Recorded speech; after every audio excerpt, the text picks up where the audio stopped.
Well, good morning. We're kind of making some adjustments on the fly. Christine, one of our other panelists, wasn't feeling well and had to go back home. Stephanie, our partner from Sinton, Texas, tried to get here the other day and she couldn't make it. So looks like you're back in your office at the high school. I am. So you're gonna hear bells on occasion. My lights might go off. So if you see me do this, it's sensory. So I have to make the light come back on, or a student may fly through the door because they're trying to turn in permission slips for a college visit. So I apologize for not being there, but we make it work. Yeah, it's one of the opportunities of technology. Hey, Stephanie, one other thing, if you could move.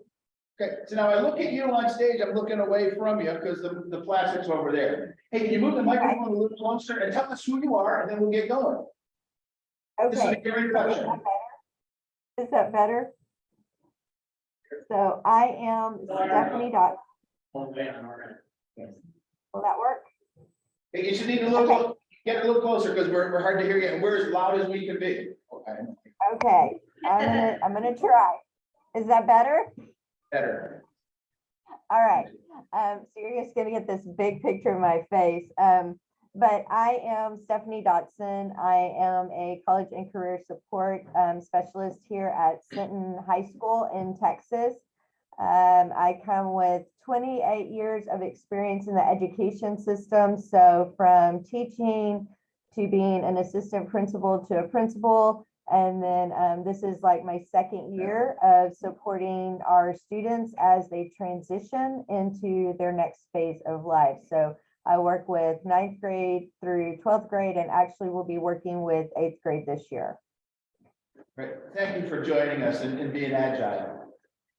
Absolutely. Aloha everyone, my name is Jenny De Silva Stevens. I'm from Hawaii Island and we live way north in a little town called Kohala, which we love very much. I've been in the educational system. This is my 23rd year now. Currently I'm teaching AVID, which is a great marriage with CFBS. And I also teach Hawaiian studies. I've also done several science classes for CSAP programs. Science major, love science. So all this stuff that's been going on yesterday and today, talking about science, I'm like energized. But I am so glad to have met Ron. We've been like emailing back and forth, and this is my first time presenting, but I'm ready to have fun. Hope you guys are. So I asked Ron permission to start with a chat.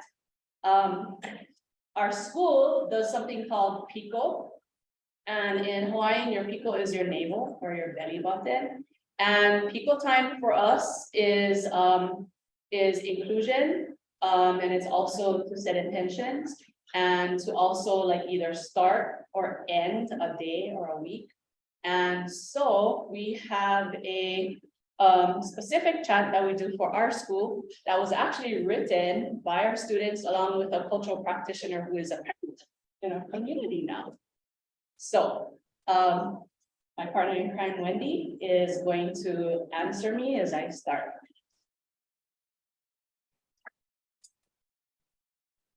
Oh, kohala. Oh, kohala ia. Oh, kohala ia ilubai. Oh, kohala ia Ope kohala I kamakani la Pamai kohala. Oh, kohala ia. Oh, kohala aina hahel. Oh, kohala kohala kanaka. Oh, kohala lele kaiu kuna kulea Oh, kohala. Oh, kohala ia. Oh, kohala kui mumbai. Oh, kohala ka Ope kohala I kamakani la Pamai Oh, kohala. Oh, kohala aina hahel. Oh, kohala kolau kanaka. Oh, kohala lele kaiu kuna Kulia Oh, kohala. Oh, kohala ia. Oh, kohala ika inubai. Oh, kohala ika Ope kohala I kamakani la Pamai e. O kohala. O kohala ia. O kohala aina hakaneo. O kohala hokolau kanaka. O kohala lele ka iu i kan kulia e. The tag basically speaks of our place, kohala. Our very famous Aka winds, if you are not used to very strong winds, which I'm sure this place has as well, it'll knock you over. Our Inupai wind and rain combination, the eel, which is our spiritual guide, our hawks. And it talks about the prolific people who have come from generations and generations of Ali or kings and queens in our land. And how we are those proud people of our face. So it just felt right to bring our school and our face with us and share that. So thank you. Thank you, sir. Hey, what did you see? Just, can you describe, can you guys stand back up where you were? Tell me what you saw, because we're looking at engaging families. Teamwork. Teamwork, right? What else do we see? Pride. Pride, pardon? Love, Community. community, connection to the community, right? Energy, In connection with each other, they responded to each other's facial expression, that just energy that what you just did is what I saw, right? You saw the interaction or engagement going back and forth. How often does that happen with our families in our school? Or is it families and, okay, all one way? Right? Take a look around the room. Thank you. What do you see? Are we set up like a typical parent meeting? Yes. Okay, front rows are wide empty, just like church, everybody's in the back. Okay? Let me ask you, can I get everybody to stand up? I said I was gonna have fun, I don't know if you're gonna. Here's what I'd like you to do. I'd like you to find a partner close to you. Pair up with a partner, quick, move, hi. Okay? Now. You have a partner. Oh, this is awesome already, because I've lost control. But we are talking about engagement, aren't we? Not compliance. Right? Here's what I'd like you to do. I'd like you to introduce yourself to your partner and explain how you were given your name. How'd you get your first name? Go ahead, introduce yourselves. How'd you get your name? Here.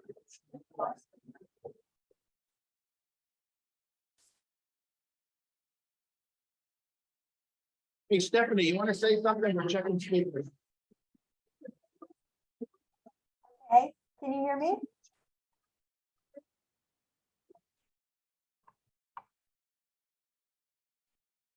Can you hear me?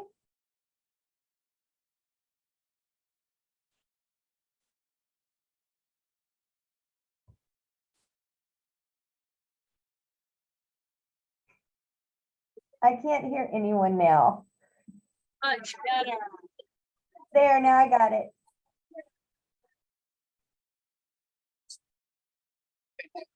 Wow.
Our hours up, so I'd like to take it.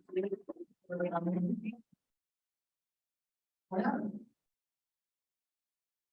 Where's she? She's at home, she had to blast it out, because his volume went from here, right? What do we have you to do? Okay, and you did talk about, it was awesome. Did you learn something? Yes. If you did this activity with one of your best friends, would you learn something? Yes. Yes. Anybody here like me didn't know how to get their name? I was 40 years old, I didn't go ask my parents, how do you feel good? Right, they just like my, but I'm a starter. What, we go on and do this a lot with kids, and I just love this activity because it's so simple, it breaks the ice. But you know what happens, and I'm a retired middle school principal, and I did a lot of work with the U.S. Department of Education at St. Public Schools. And we did all these parent seminars and all these webinars, and all the parents came in, sat in the back row, had all these questions, had all these concerns, listen to somebody speak, and get up and leave. They walked in alone, they walked out.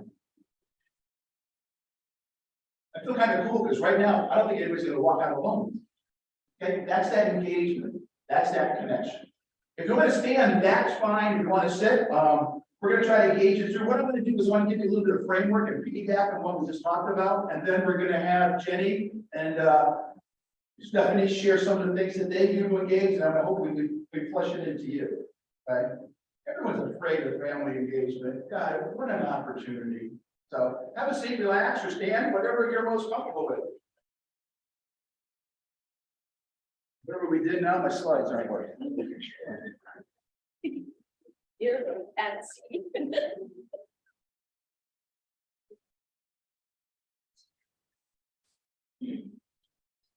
All right, let's get this aspect.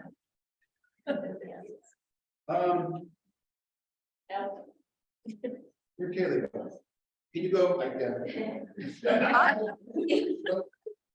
Please don't touch it. And, I truly appreciate that, but I'm kind of helping organize this, and like, let's not get multiple fingers on a computer. So, why do people volunteer? They want to help. Get involved, pay it forward. God, we're all coming from what Dr. Mackey talked about, the heart and the passion, right? Self-rewarding. They want to have a say. You're just concerned. They're just concerned. But what gets them off their couch into the meeting or into the activities or engaging with your families? Their students. What do their students do? They care about their students, either they care about them academically, cheerfully, writing, so they want to go on a field trip with them. They want to share that with that topic. You want to go on a field trip with them. Okay, how cool. You're doing a college visit, take a parent that's never been to college as a chaperone, and you don't have any subs, leave the teachers behind. Okay, and now you've increased their awareness. Here's what I've learned. I ran a national volunteer center in Washington, D.C. People volunteer because they are personally asked. Not emailed, not a flyer in the thing, not something looped with you. They are personally asked. Yeah, good. Awesome. Thanks, Heather. Kind of makes sense. I'm talking about the leadership panels and yesterday as a principal. You know how easy it is for me to say no to one of my staff that I pay quite a bit of money to? Quick and easy. Wicked's a Northeastern, you know, I don't know what it means, but my smart teachers would send in a group of 3 or 4 kids. And I'm buttered. Right? So who's asking? How are you asking? But people volunteer because they personally ask. You know, going back to what we talked about, there are 3 questions that everybody answers, and they don't do it out loud before they get involved. Okay. But I'm not talking about the salespeople that call because your auto warranty is expired. People get involved when there's 3 questions are asked. Who are you? What are you about? And what they're looking for is, does that match my beliefs and my values? We talked about our kids. We love our kids. We're doing it for our kids. I want to make my school better. Am I doing okay? Who are you? What are you about? What am I going to get out of it? Think about how many messages we send to parents to get engaged with us, and we can answer the first one, do we answer the second? And then here's the last one. Am I really needed? You know, but it's what we talked about, it's like engage them, ask them, partner with them. But we talked about this in the whole paradigm of leadership yesterday, is leaders build partnerships, they build teams that are diverse. You know, I started teaching in 1980. And as the new teacher, I was put on every committee because nobody else wanted to be there. Okay? I think I'm still on some of those committees. I left there 25 years ago. Right? Am I really needed? And when someone's on a committee or someone's volunteering, you get a parent to go on a chaperone, you get a parent working with the kids, they feel needed, right? That's that rewarding things. And what happens if they have a great experience and they get off the bus back into school? What's their first question? When can I do this again? Okay, isn't that a whole different mindset than kind of traditionally the one-way approach that we do? Engage them with that. You know, family engagement, and I'm going to cover one thing because I want you to look at, and I did switch this around. This is something that I learned a long time ago. You know, it's a continuum. I worked with a school in the inner city down in Bridgeport, Connecticut, and the principal said, I can't get parents coming to my school. And I'm like, well, I just drove around hundreds of them trying to get into the parking lot. So I took her out, we stood there. This is an old inner city school. Remember, they all have the fences around it with the gate that would open up, they closed it at night. I watched, it was an elementary school, watched all these families. It was just the wintertime, pushing strollers, bringing babies, dropping their kids off, giving the kids, turn around and go away. Hundreds of them. Like, why do you invite them in? Why do people volunteer? Personally asked.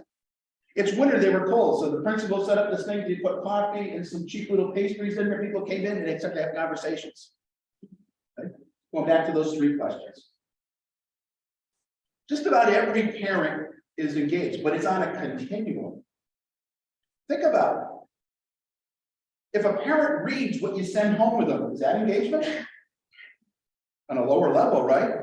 If a parent's on your school advisory board, setting policy, having a major say, isn't that a whole other end of it? How much engagement don't we see? Wendy, how was school today? Good. Right. See, I'm old now. When I was a parent, it'd be like, well, good is good, and I move on to something else.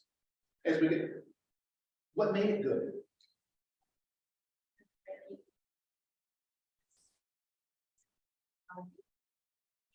Good. What they talk about.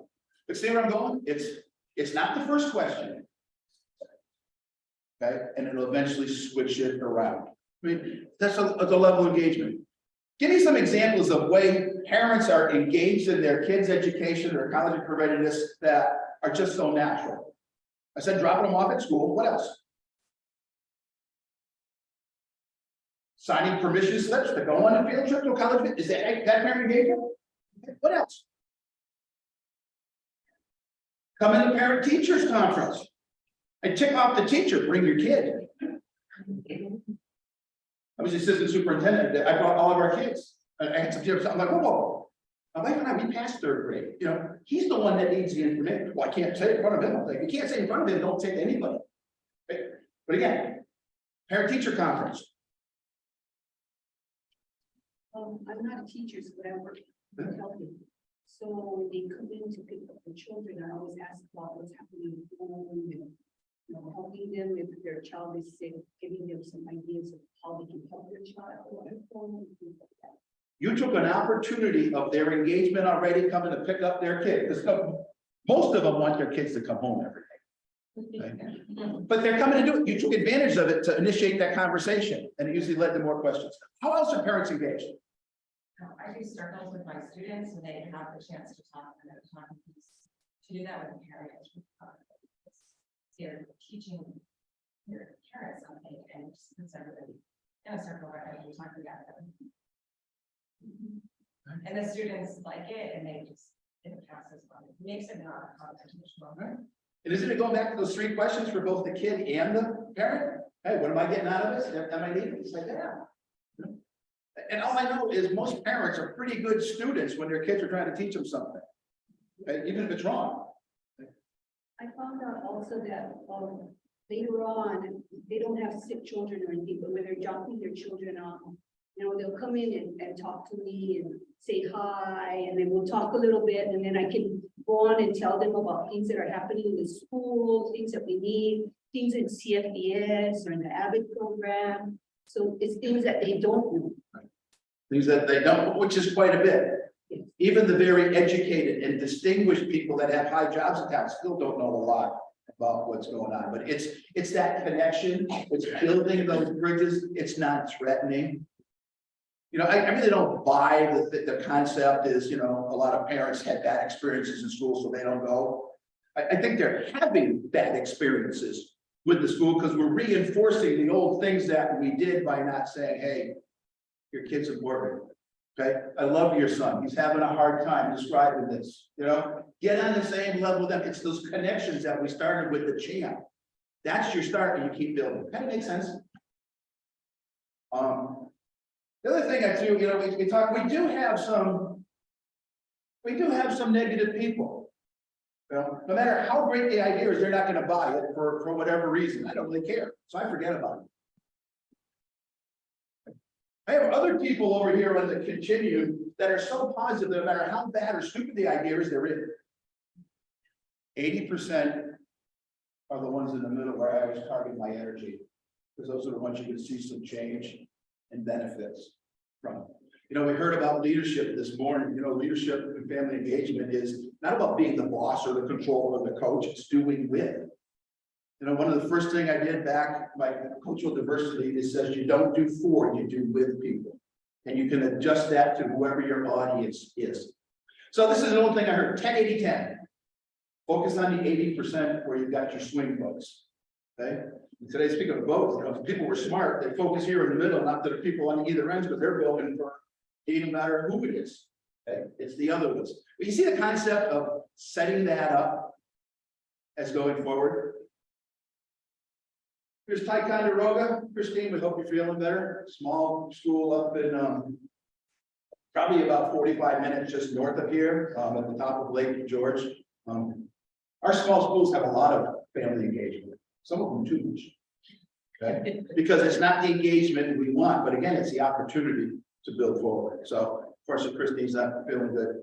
Hey, Jenny, and then Stephanie, we'll go back to you, but you want to share some things that you're doing and how you've got families engaged in your schools? Sure. So our town is really small, like I said, so it's really hard as a parent to hide, which is good. And of course, with the pandemic, of course, people have been hiding. We haven't seen a lot of each other, even in our small town. It was really good sometimes just to like step out on a main highway and go, hey, nobody's gonna run me over because no tourists are coming our way. Nobody's around, it's quiet. But now that we've gotten past that, our school is looking forward to having movie nights again, inviting the parents back to campus, having our open house, having in-person instead of virtual parent-teacher conferences. Bring the kid, bring the kid. I also wanted to speak to Ron's 3 questions because in my classes and the things that I teach, which is very cultural oriented as well, we always connect the things that we learn in culture to our children's future careers. The 3 questions that I asked my students that came from our elders in the community, we call them our kupuna, was that our children need to have a sense of self and place. So who are you and where do you come from? So that like struck to the core of me because I was like, yeah, these kids have to know, because as we were talking about our names, right? How many of us didn't know? So if we're not having those parent engaged conversations, we won't know. In Hawaii, we are very tied to our elders, to our kupuna. And I tell my students, speak to your elders, because they will give you the greatest lessons ever. You might not think so now, but in the future, yes. So looking at those questions, I was like, hey, we got a connection already. Speak to your parents. I tell my kids all the time, bring them into the class, especially when you're being naughty. I want to see them. They're invited in my class anytime. They're like. So what we do partly in our school is an annual college or career fair, where we'll seek out people in our community first that can come in. Prior to the pandemic, we did it in person. We'd have a day set aside for either a cultural, a career or a health day. And we'd seek out the people in our communities to come and be guest speakers to our kids. It's better for them to hear it from the people in the field than us. They get tired of listening to us all. So it's a whole day of just family engagement, because a sister might be a flight attendant. The community policing officer has graduated 4 kids through our school system. The cafeteria workers have now grandkids, the custodians, you name it. We can't run away in a small town. So I'm kind of looking at this through a lens of a bigger place now. How do we get our parents involved? So that first slide was actually my son, like, yes, give back to your school. He is now a federal fireman. So in this slide, he was working for AMR. And so he came in and taught the kids basic first aid. We do a summer enrichment program that is culturally and career based. Yep. So we have a grandmother here teaching our kids on the ocean shoreline how to collect salt. And in Hawaiian, we call this pakai. And that is a great commodity for our people right there. I mean, you can go to the store and buy coarse salt, right? Well, you make bars. So taking the kids there, immersing them with that awesome grandmother who is willing to teach these kids how to go back into this traditional practices. So our summer program is quite a hit. We also use it as a bridge program for our rising 6th graders, because our school is 6, 7, and 8, and our rising 7th and 8th graders. So we do it for a month, because also in our community, if somebody doesn't step up and do something for the kids, there's not a lot to do.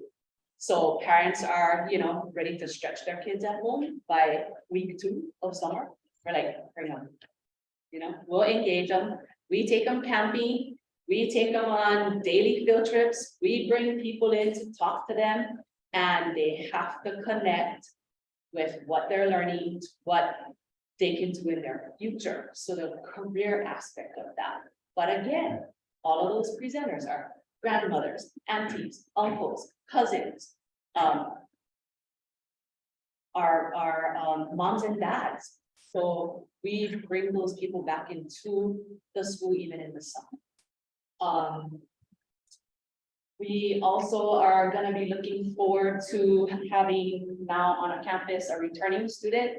She works for a program called Malama Aina, so Caring for Our Land, as a science and math support for kids, but she's also now starting an after school program. So again, parents get off of work late, maybe they're now pulling 2 or 3 jobs. Kids can stay in the afternoon and get help from a former student. So for us, it's not just parents, but the entire family. And it's inclusive because, not just because we're a small town, but because we understand that that's how our place works. We have a saying in Hawaii that it takes a village to raise a child. And these people, no matter how far or near from you are, they touch your child.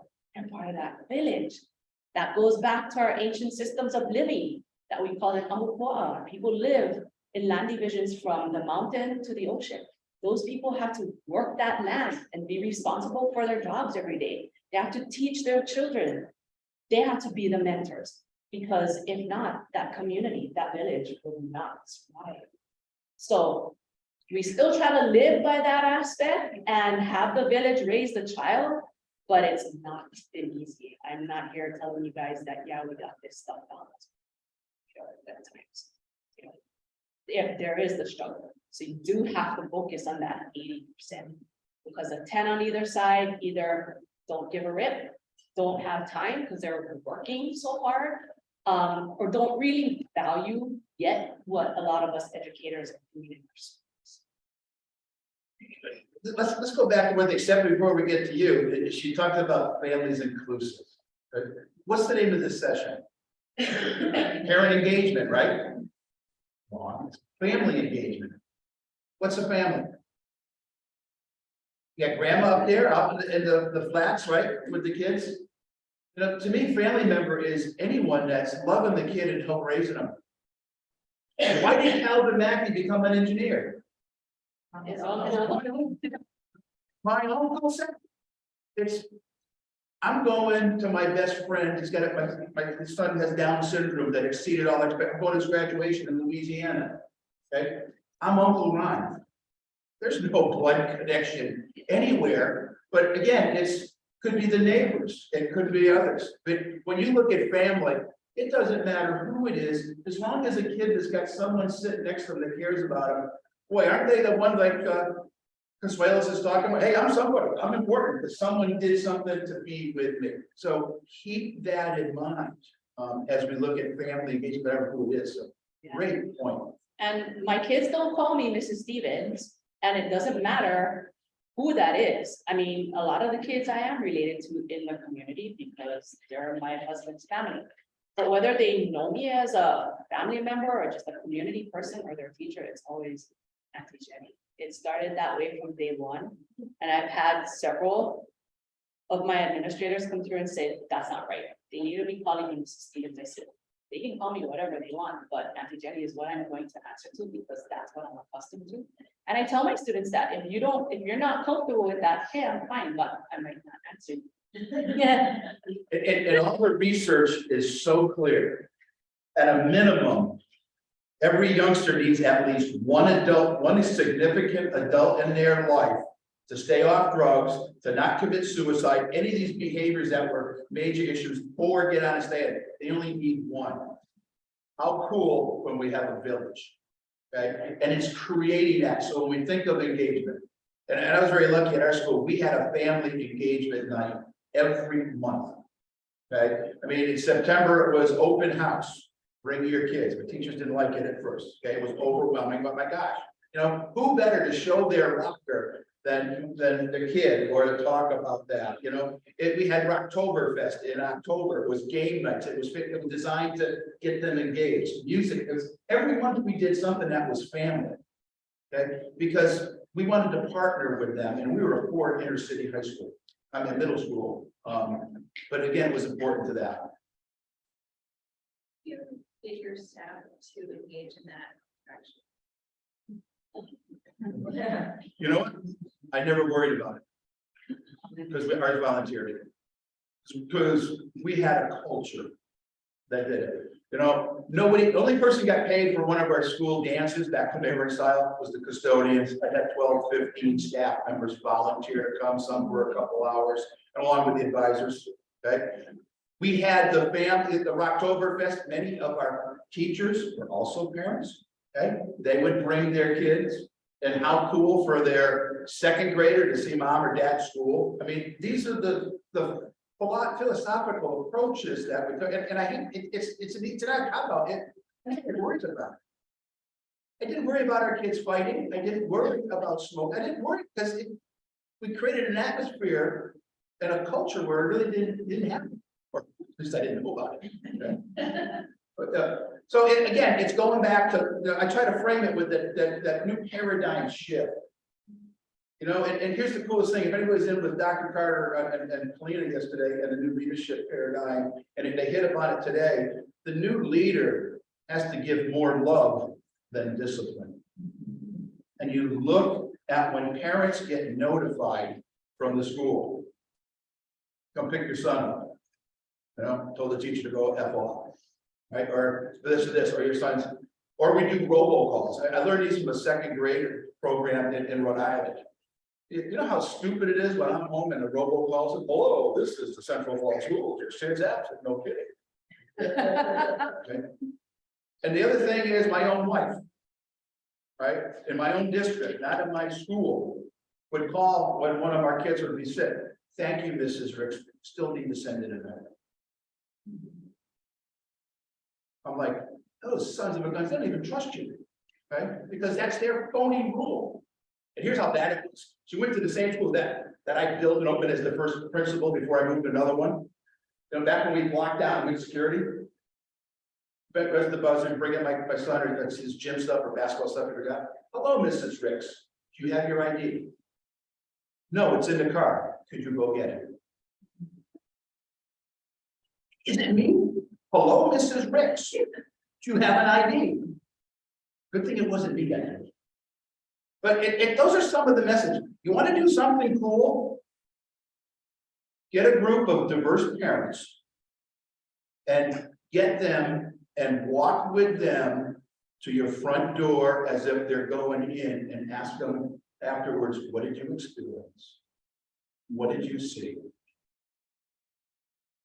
First of all, there was no welcome sign in my language. Right? We have all these, you want to make change and feedback. What is level of engagement? But you make changes like that, they feel more comfortable. You see, I'm trying to get it's not the activities, it's that whole paradigm shift of giving, you know, and Dr. Carter talked about love is, I'm sorry, like the fluffy love and tough love. Everywhere in between. When I disciplined kids, it was tough love and they understood and they knew they made a mistake because I didn't want them ever to do it again. But I had to do the right thing. So it's kind of those engagement things that we do, not with kids, but with families. So. Yeah. I just wanted to know, when you have these activities, family members, people that are volunteering to be teaching. Are they mostly people that just volunteer to do it, or do you ask them? What is the percentage of asking versus you just come and say, hey, I can do this? For annual, health and career fairs, if they presented in the past, they really enjoyed it because they love the student collections. And they get a kick out of them, those questions and, you know, the craziness. Most of them will say, hey, I had a good time. I'll do it again if you're gonna do it next year. We have oftentimes in our advisory classes, because we have house systems, and we do a lot of college and career readiness activities and lessons there too. So part of mine, because I'm one of the advisors that puts on these annual fairs, is I'll question my kids first, say, hey, what does your parent do? Your parent, can they come? Will they come? Will you go home and ask them if they want to present? And then I'll get them on the phone, make the phone call. Who's gonna say no to a kid, right? I'm gonna say no to a kid. Say, no, but the kids. So I would say half and half, maybe. To get, I know for us, like I do the leadership organization and having like the different kids, like if you want this, do this, we have to have parent volunteers, so find your parent, talk to your, you know, your people. I know the us at Village, New York, like we're just getting back into schools and letting people back in. We did a family night for COVID hit and opened up the whole community to 20 people. And you know, that looking at the kids and they're like, well, we don't want to do this, people can do it. Did any of you go home and ask your parents to go to this? But definitely using like the leadership groups that you already have, like they're already doing, you know, definitely, so asking those kids to take that step and be that guy. Cool. And a lot of people will say we only had 20 parents show up, so it was a waste of our time. And I tell my staff, how many do you have the year before? None. Right? Boy, that power of 10%. If people come and have a good time and say, hey, we're gonna do it again, and you bring a friend, now you're at 40. No, and I want to go back one other thing and talk about the kids. I worked with a school, and again, nothing, I just stolen everything from great people around the country. But I worked with the school and the staff was working with the kids. I would love my parents. What would you do if one of your parents came or an aunt or uncle or something? I'd do the dishes for a week. They made coupons that they brought home from the kid. I can imagine the look. You're gonna wash the dishes? I didn't do it for a week. Probably did it for 2 days and gave up like kids do. But guess what happened? Mom and dad, because they didn't want to disappoint their own kid.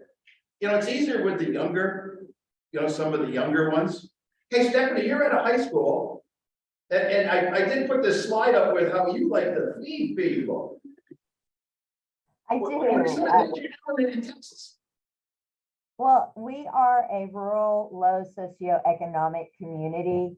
And so trying to get families, students to come to our campus after hours can sometimes be difficult. And so what we have learned, as I'm sure many of you have, food has a tendency to draw people in. And so we try to tie our events around some form of food to get them excited. For example, the no pie until you apply. When our students had completed their FAFSA, they got a little mini pie. And on that particular day, it was kind of interesting. Some students had already completed theirs and weren't coming to the event. And they were like, well, can I still get a pie? Which was really a great selling point, because as those students got their pies and then were walking in the hall, other students were asking, where did you get that? And so then when students would come by to talk to me, then I was like, well, have you completed your FAFSA? And they would say no. And I'm like, great, then you can come tonight and complete it and you'll get your very own pie. Of course, you know, families bring younger siblings with them when they come. And of course, I never deny anyone anything, because a lot of our students don't get certain items. So, you know, some families were taking 4 mini pies home with them so that everybody in the family could enjoy it. You know, we did the popping into your FAFSA, and we were popping popcorn and had all the different seasonings and toppings and things that they could do. And so they were really excited about that. Just recently, we had a parent engagement, and we were talking about the choice between college and career. We had some great guest speakers from within our local area, that students would be going to our local community college or university, or going into more the VOTEC area. And so we had people there. And of course, you know, like everyone says, there's just not enough people here. We had pizza, we were doing drawings. So, you know, rather than sitting there and thinking, oh, we don't have enough people, I realized that our athletic students were actually getting out of practice. So I decided, having built relationships with our students on a daily basis, I ran out to the gym where parents were picking up students, and I started selling it of, hey, come over. We've got some great guest speakers, learn about college, learn about career, grab some pizza for the family. And I ended up probably getting another 25 families to come over from after athletic practice. Even though we had sent out the flyers, we had done the emails, we had done the call out, I talked to students, we did it over announcements. Parents were like, well, I didn't even know about it. Well, now you do, come join us. So had families come in. So just going where they are and reminding them, and like Ron mentioned, that personal invitation, not just everybody's getting the announcement, but personal invitation. So for us, it's really building relationships. The students knowing me, and, you know, I just kind of stay on them about different things, and then tell them, hey, call your parents right now and I can talk to them and I can help them. For ours, with the low socioeconomic, I'm not only here to help the students, but I also help families. Most recently, during an appointment with another student, one-on-one, we were fixing the FAFSA. The parent mentions their older daughter, they want her to go to school. So we actually did the FAFSA for the older daughter, and then did an application for our local community college. So was able to not only help the student who's currently enrolled at high school, but also a student who had graduated probably about 3 or 4 years ago. So building connections. On this one, this was a particular financial aid night. It was called tailgating. We actually had colleges inside who were talking to parents and giving them information. The parents and students had a checkoff ticket. So they were going from section to section to learn different things, like our state assessment, to know if the student is college ready, to the FAFSA financial aid, to signing up, the Gear Up information to Avid information. And so as they were going from vehicle to vehicle, they were getting different information and a full meal. So at one of the vehicles, it was a drink. At another one, it was chips. At another one, it was hot dogs. At the last one, it was, I believe, some dessert. I can't quite remember. It was probably something prepackaged. But as the family came through, they ended up getting everything for a meal for the family. So the family was fed for that evening. And it was a great turnout and exciting. So we hope to build on that and do even more and greater things with that. Boy, you guys know how to tailgate down there in Texas, right? Isn't that Hey. exactly tailgating without the beer? But- Yeah, It's one of those successful, what a cool idea.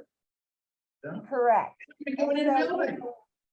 We bring everyone, aunts, uncles, grandparents, anybody who wants to come. So we ultimately could feed everybody.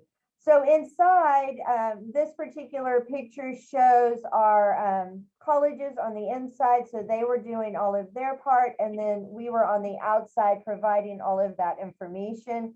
You see the line of parents and students and everybody there who's lining up to actually sign in to be a part of this event. So really just getting out there in our community. I know we have a food truck vendor section here in town. So I've been known to kind of go up there and hand out flyers and information to help, you know, even parents who want to get their GED, or they want to go back to school, or they need technical training in something. We look at the whole family, not just the particular student, and what we can do to help that family have the best future possible. So, home of the Pirates. Go Pirates. Makes sense. We are district champions in football, and we were state champions in baseball. So we are a huge athletic community. So really tying into that, also asking our coaches to help us. It's just invaluable to get the whole team together. And who's at all those games? I'm sorry, do what? I'm throwing out to the group. Talking to plastic again, I'm throwing it out to the group. Who's at those games? Families. Who's at your drama presentations? Families. Who's at your musical concerts? Families. Okay, look at, like you kicked it off, it takes the village, and Stephanie hit upon it, go to where they are. Okay? Think about using technology and media to get into their living rooms, rather than them coming out of their living rooms. You know, I always share with my staff is, our staff worked hard all day, they mumbled and grumbled about coming out tonight, things they were getting paid for. Right? Parents and family members are doing the same, they worked all the time, they feed all their kids, and now they're coming for nothing. You know, so it's the kind of that mind shift of thinking like that. Cool. Hey, any thoughts, any successful practice, any things that you guys would like to share? Things that you're doing? And here's what I've learned, please don't be shy, is you do things and you do them all the time, you don't see it as magical. But for me, walking into your school, it's magic, but it's normal for you. What are some normal things you do to engage families? We moved our open house to the day prior to school starting, so it's not the awkward conversation. It's really a meet and greet. So they're getting to know the teachers for the first time, they're trying new locations, so it's exciting. And we feed them, so we have a school of just about 400 kiddos. We have over 500 people at their open house, and we've done it for the past 2 years. So great engagement. The timing of it into a meet and greet, which is different than come to our open house and learn this curriculum. That's a curriculum, meet and greet. Right, it's not another parent. Other things you're doing. Hey. So, one of the things that our school would be, do bingo nights, our community love bingo, the most passionately, so we'll set up a, we will have bingo night. And we give community the practice, get cards and things like that, so the whole family comes out and it's loud, and the principals and the vice principal there, and we'll just have a good time. Our dance teams perform, and we activities in the school, I have one who perform, some parents come and watch their kids perform, they read video, we have snacks, and it's a good. But imagine, get a group of kids performing. It could be your jazz band tonight. It could be some of your dancers the next time. But oh, you're gonna have 20 parents there to begin with. Yeah. And grandma and grandpa, they're in the pool. Yeah. Oh, same school. Okay. Provide babysit, well, this was a previous district, we provided like babysitting for members, siblings when parents came to open house. So we have like honor society students, just in the gym, parents can have one of their students so that they could have conversations with teachers without, a little kid running around. And a little break. We did the same thing in our middle school. We had the Red Cross's babysitting program. We had the same training that night, so it was already there. They had real kids that work on with adults. See, they're saying that you put things together to make it easier, because what am I gonna get out of it? You're gonna get a 10-minute break from your baby. Other strategies, thoughts? Student performers on your budget opening.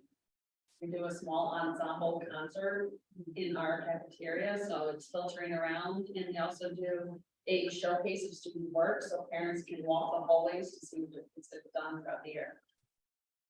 Our arts department had an art festival where they had all the kids work at the time and the things that had nothing to do with school. They just went in, but who's gonna walk through miles and miles of artwork to find a little piece of their own kid's art hanging on a wall somewhere? No, they're gonna do it. Other ideas? Yeah. Or maybe a Hawaii, one thing, but we do a big meeting. Or performance, and it allows some of our culture groups that don't participate frequently. That we should have our groups, but the parents are not involved. But the kids want to run meetings, so they have to find partners. And then we can run other things that we needed as many of the other things we talked about. But look at the cultural aspect of it. My last school, we had a large Russian, Ukrainian immigrant population, refugees coming, couldn't speak the language. We had cultural nights for them just to get them in the building. And there were many cultural, but again, look to break the ice, and I don't know how many times I'd be sitting and have a conversation with a parent and the kid was translating for us. But I had a conversation with a parent. And here's what I learned. I had went out to visit some homes. I was 150 pounds when I started. I go into some home that, oh yeah, I don't like it, but I had to eat because that's culturally what they do. But again, it's like the chanting that we start. See, we're going to the connections. We're in this together, the babysitting, all the different stuff. A couple more ideas before we wrap up. This is when I was in the elementary school. I had a hallway, a long hallway that led to the main building. And what I did was I would ask, we had kindergarten to fifth grade, and I would ask on a monthly basis if any of the classrooms would like to display some of their students' work. So maybe it might be essays or artwork or something like that, but it was specifically for that. And they would hand it in to me, and then I would print out a invitation to the gallery. And your students, so and so, whatever it was they were displaying. And then I would give these, I would put everything up. I would give these invitations to the students and they would take it home.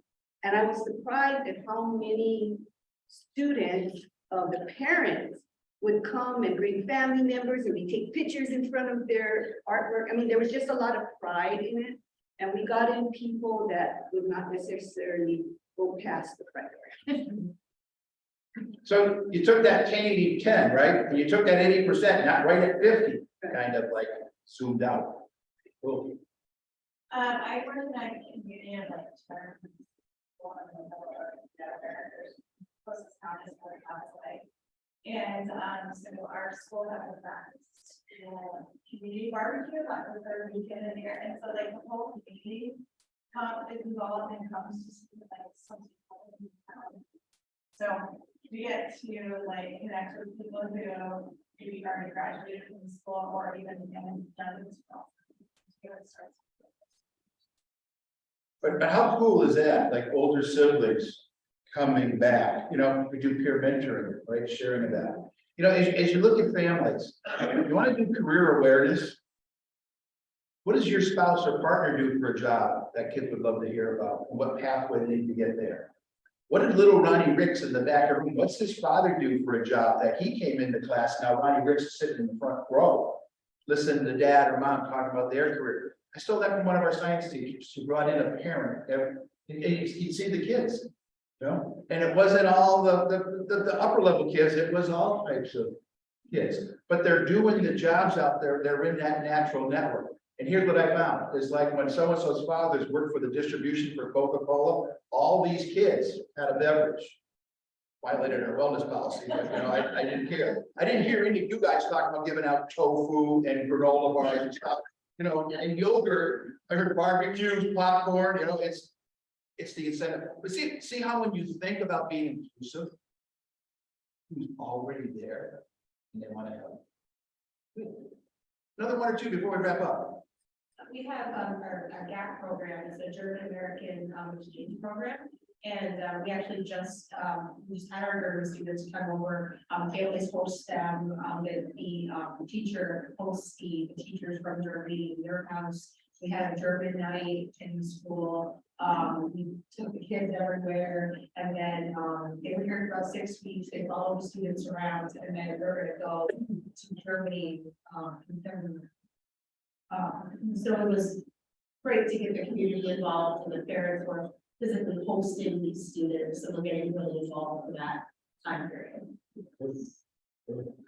And what I'm hearing is parents are naturally and organically engaged. How do we expand the engagement and connect it to something else? Not mandate them, not force them into something else, but naturally build upon it, you know, the things we talked about. Hey, Stephanie, we got 2 minutes left. Any last thoughts from you and Jenny before we wrap up? You know, my whole thing is, and I think it's on this slide, just really building those positive relationships and getting to know the family, working with everybody. And like you mentioned, the community, we do have a career fair coming up, and we do the same as Jennifer does in Hawaii, where we are asking our community to be the people that come in and talk about those careers. So really making that full connection. So I think everyone does a great job, and don't get discouraged. If it doesn't work this time, tweak it, try something new. Even if you make a connection with 5 families, that's 5 families that maybe you hadn't connected with before. Great tip. Jenny, any last thoughts or reflections? I think, you know, prior to the pandemic, we had a lot more engagement, and then that happened, but I'm just really hopeful that parents are like hoping to see more of what their kids do in school, craving to come back to the school, being engaged, and I'm really hoping that that's gonna be the open door. And however we all do it, she's right. I mean, if we get 5 families, that's better than none. How many did you have the year before? So I'm just really hoping that however we all be a part of this village movement, that we'll get more engagement. And thanks for sharing all of your creative activities and ideas too, because my brain is. In our whole conference, like I said, Jenny, it's new beginnings. Here's my life in education. School doors were wide open. People came, we had all kinds of community things. My school, we had a senior citizen lunch that our band would perform for, these people would donate back to the school, okay? Security closed that. Then we locked our doors. We put gates up, we put all kinds of things. So they could get in, but it was difficult. And then the pandemic came and you couldn't even get in. Never mind come to school to learn, okay? And now we have a new beginning. And I hope you take the concepts of 10-80-10. The continuum, expanding that continuum. So I hope you got a couple ideas. Thank you for the sharing. I had a lot of fun. Can I have everybody stand up, get ready to leave? Because here's what I want you to do. Remember what I said? We had our chant where we connected with Wendy. And then we had you pair up with somebody because I didn't want you to walk out alone. Don't ever let your parents walk out alone. Walk out with someone from the session. Thank you all.